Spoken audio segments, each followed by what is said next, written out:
Andy Pearson. Lincoln has seen JJB, Blockbuster, Jessop's and now HMV fall victim. Soon everything will be boarded up. Is the internet killing the high street? All these shops going, everything will be boarded up. Is the internet killing the high street? Yes. I think this issue actually predates the internet because in my work in rural community development, about 5–10 years ago, probably more than that, we were talking about out-of-town shopping centres killing off the high street, and large retailers like Tesco's and Morrison's expanding their offer and pretending to be the retail for the high street when in fact they're not, and then having a lot of impact on producers because they can drive prices down because of the amount of goods that they can buy. Okay. Well, I think the answer is that the internet is partially killing the high street. There are two other big factors. One is the supermarkets. You know, we used to go to supermarkets to buy groceries, horse burgers, all that sort of thing. But you go into these big supermarkets now and you look, for example, at the range of children's clothes and the price of children's clothes. They're so cheap, they're astonishing. That actually, you know, most responsible mothers and fathers will now go and buy clothes there because they're saving a lot of money. And the second big phenomenon and big change is this massive growth of out-of-town shopping centres. I live 20 minutes away from, in Kent, the Blue Water shopping centre. It's absolutely huge. Every major retailer that exists is there. I prefer the high street, you know, and I like to go and meet people and walk down the high street. That's because you're doing politics. Well, I don't always wear a rosette doing it, although, well, maybe I do, really. You might be wanting to buy a bra. But actually... What? You wouldn't buy a bra on I've never bought a bra. You've absolutely got my word on that. Rumours online. But if you think about it, you know, if you're going shopping, and again, I go back to perhaps the mum with a couple of kids, if you go to the high street, finding a parking space is difficult. Then they charge you an outrageous sum of money to park. Go to Blue Water. There's 10,000 places. It's safe, secure parking. It's free. You haven't got to wear an overcoat. You haven't got to carry an umbrella. And your children, you're not terrified where they are the whole time because they can actually walk around because you haven't got passing traffic and cyclists and aggressive pedestrians. So I can understand why people have opted for the out-of-town centre. And I don't want to be too pessimistic about the high street, but we understand there are another 140 major chain retailers in very serious trouble, and I'm afraid, like it or not, there is going to be much more retrenchment on the high street. Okay. Nida says you know perfectly well you can join in this debate. It's one of the points of question time, either by texting us or through Twitter. Our hashtag, you probably know if you Twitter BBCQT. We've got our special panellist tonight on Twitter, Harry Cole, who writes for The Spectator and Guido Fawkes' blog, and you can follow him at BBC Extra Guest. Can public services cope with yet another influx of migrants when we open our doors to Bulgaria and Romania this time next year? This question, because this part of England has had very large influx of immigrants to work in agriculture primarily. Can the public services cope with yet another influx when Bulgaria and Romania are entitled to come here next year? Nigel Farage. Not really, no, and nor should they have to. I think it is completely irresponsible, wrong, in fact damn stupid, to be opening up our doors next January to 29 million people from Romania and Bulgaria. And just bear in mind that nearly 50% of the Bulgarian population are living on or below the poverty line. This is a real poverty line. You know, people are actually struggling to eat. Give you sort of some idea of how poor it is. The average monthly salary in Bulgaria is €200 a month. A pensioner gets €100 a month. I mean, it is a country, I'm afraid, in a terrible state. The judiciary is not independent. The mafia basically runs the economy. If I was a Bulgarian, I'd be packing my bags now, wanting to come to Britain. And I feel sorry for the people in Bulgaria. But frankly, as the recent census figures showed, you know, I'd been going around saying that 3 million had come in the last 10 years. I was wrong. Officially, the figure was 4 million. If you add the illegals, possibly 5 million. And at a time when we have youth unemployment in Britain already running at 21%, we do not need more oversupply in the unskilled labour market. The question is whether public services can... What should be done... You can't do anything to prevent people coming. What should be done, frankly, David, that is why we need a referendum very quickly on our membership of the European Union. because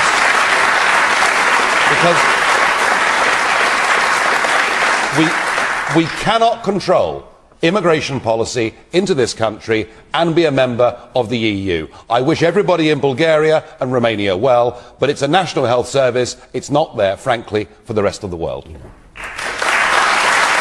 With how many people are going to come? That was precisely the question I was going to put. Okay. Eric Pickles says that he doesn't believe the figures he's got yet. Does the government have any idea how many people might come? I think one of the problems that this government's very aware of is that the official predictions made before Poland and all those other countries joined turned out to be wrong by a power of 10. The European Union gives you the right to come here to work, study or to marry. It doesn't give you the right to come here and take benefits. It's true. No, it doesn't. It does. No, it doesn't. After 3 months, the government does give them benefits. Now, I think the government can look at that.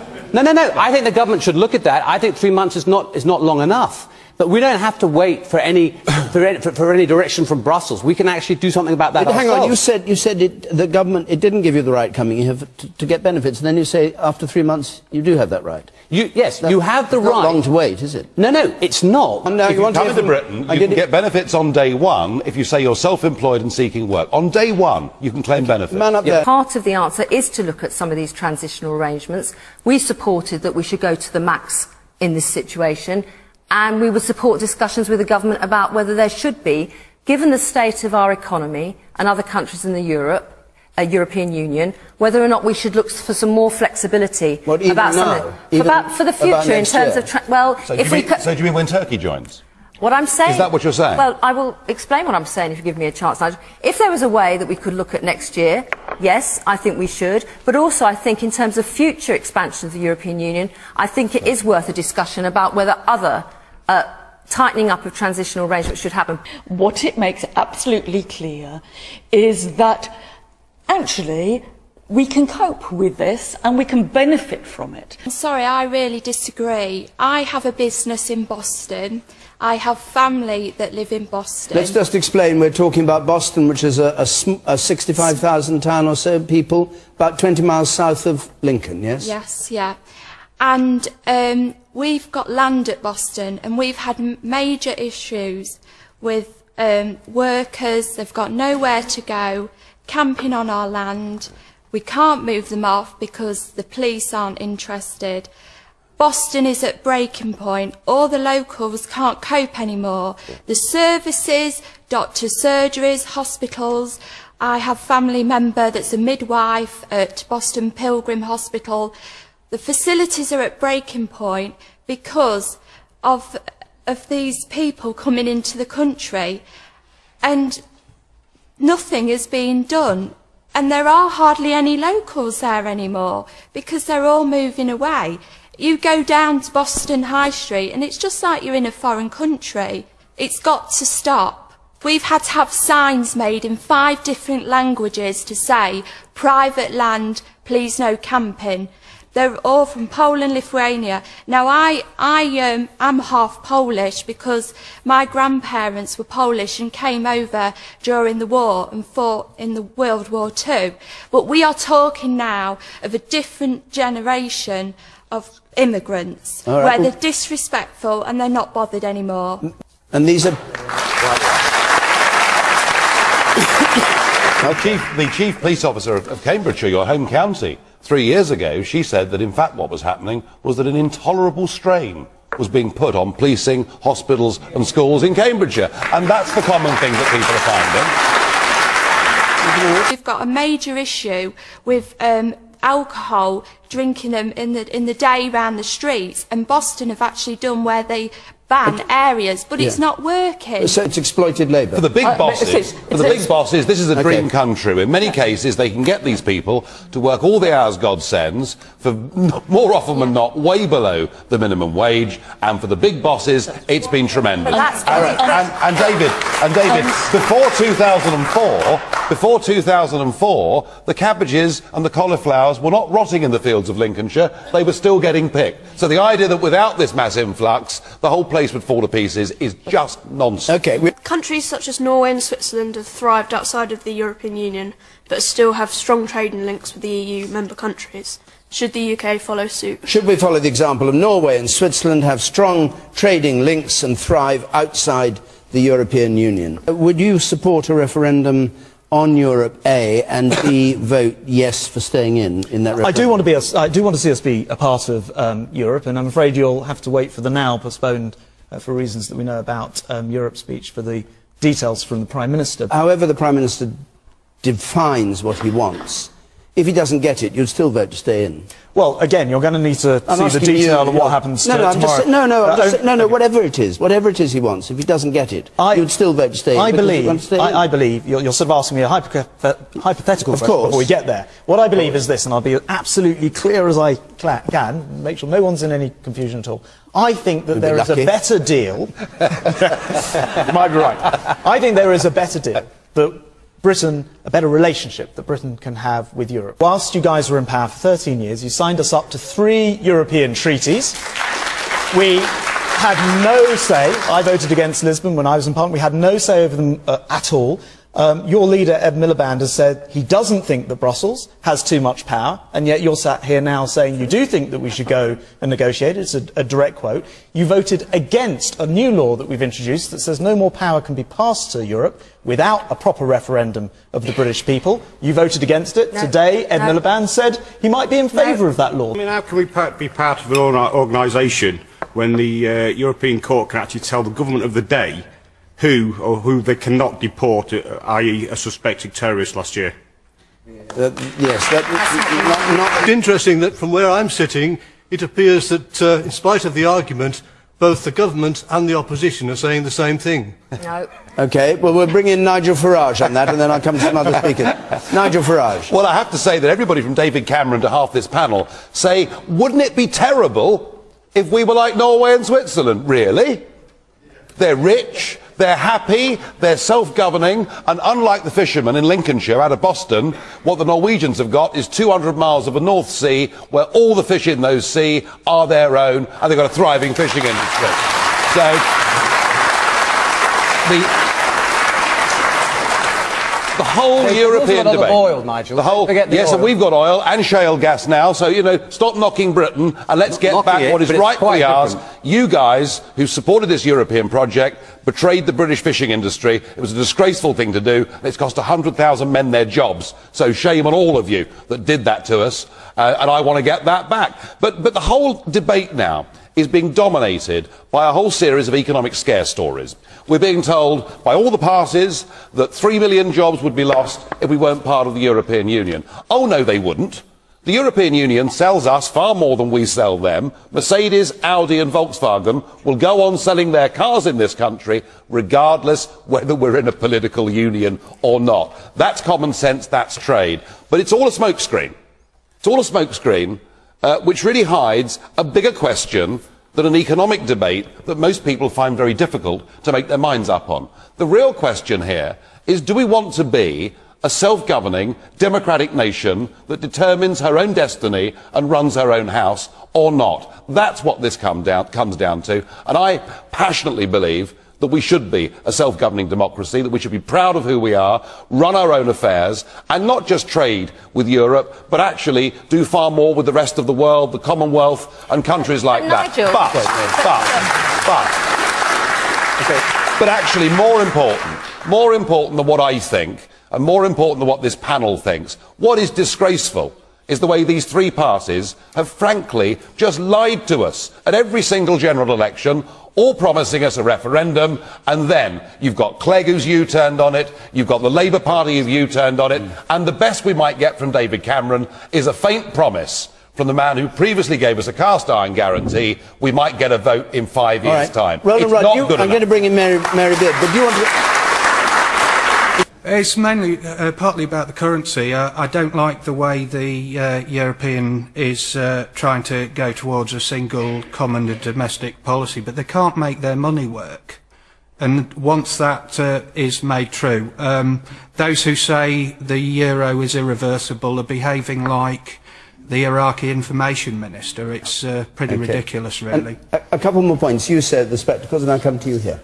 It's totally ridiculous to suggest that the Germans will let us renegotiate the terms of going in Europe. So the best bet we could possibly do is get out of Europe. Let's face it, Europe's in a complete mess. The Euro's a complete mess. Why would we want to be part of a club where we put £50 million a week in and we get very little out of it? And to suggest that they won't buy our goods if we come out of Europe is total nonsensical. The export sales have gone up today, the car sales have gone up. They've gone up primarily because of the sales going into China and India. In these times of austerity, should we consider introducing horse meat as a cheaper alternative to beef? Should we have horse meat as a cheaper alternative to beef? Nigel Farage. I think the real shock of this is we discover that one of the burgers had up to 29% horse meat in it.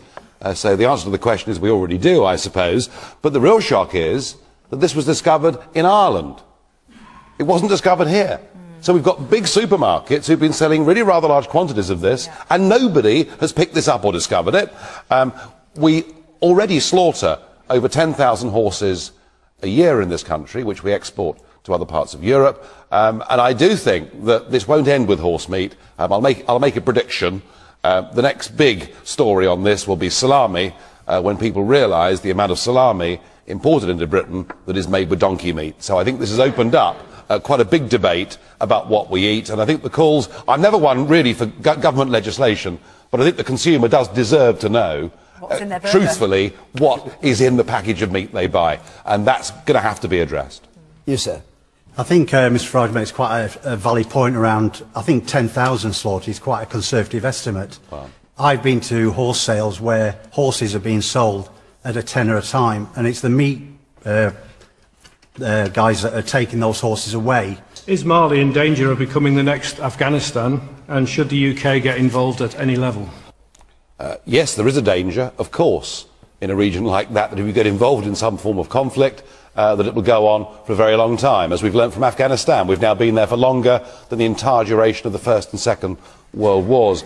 Going to war is just about the most serious thing, biggest decision that a government can take, and yet Tony Blair seemed to go to war at the drop of a hat. I hoped we'd learnt from that, but it appears we haven't, because this administration, with very little thought, got involved in Libya. We're now getting involved, OK, perhaps it's just assistance in Mali, and I would say this: I don't want my country getting involved in endless foreign wars that are not in our national interest, that, if anything, make this country a more dangerous place, in my view, rather than a safer one. And can we please stop getting involved in endless military conflicts with the cost, not just in money, but British human lives? I've had enough of all these foreign wars.